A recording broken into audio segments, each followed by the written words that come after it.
Ya. Nah, kemudian terhadap isu pemilihan kepala daerah atau pilkada yang sedang diproses oleh teman-teman partai politik di parlemen, partai buruh menolak bila mana pilkada dilakukan atau dipilih melalui DPRD.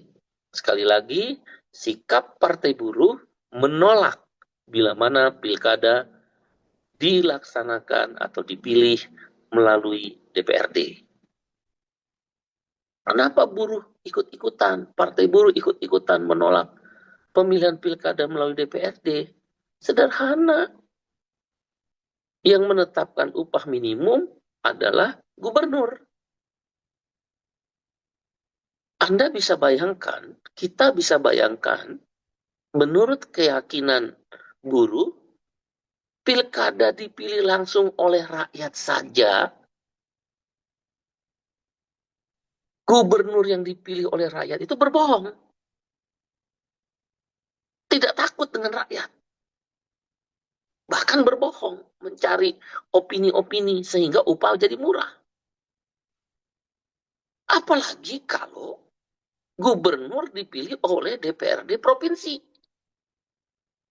Maka gubernur hanya tunduk dan takut, tanda petik ya, quote and quote, tunduk dan takut pada DPRD. Dipilih rakyat aja berbohong ketika mengambil keputusan upah minimum. Bahkan patut diduga menggunakan konten media sosial. Nggak mau ketemu sama yang memilih. Apalagi kalau dipilih DPRD. Itu kawan-kawan. Kenapa partai buruh keras menolak pemilihan pilkada itu melalui DPRD? Itu alasan yang pertama. Sama.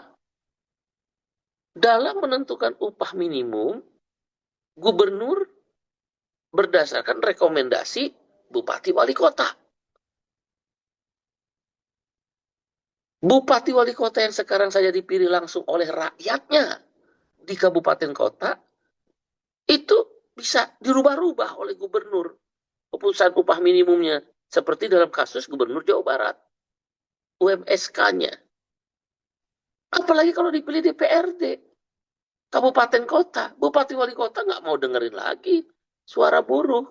Karena dia tahu, pertama, dia tidak akan dipecat atau diberhentikan oleh rakyat. Dipilih langsung saja, dirubah oleh gubernur. Apalagi kalau dipilih oleh DPRD, merasa aman. Sehingga tidak perlu mendengar suara rakyat. Itu alasan yang pertama. Alasan yang kedua, ini belum panjang kita melaksanakan pemilihan kepala daerah secara langsung, belum panjang. Buruh punya traumatik masa lalu di masa Orde Baru. Kalau dibilang biaya mahal, siapa bilang dengan DPRD ada jaminan biayanya lebih murah? Kita tahu ketika pemilihan betapa satu kursi DPRD patut diduga menurut keyakinan para buruh itu bisa dijual berapa, nilainya makin mahal. Bahkan tergantung daerahnya.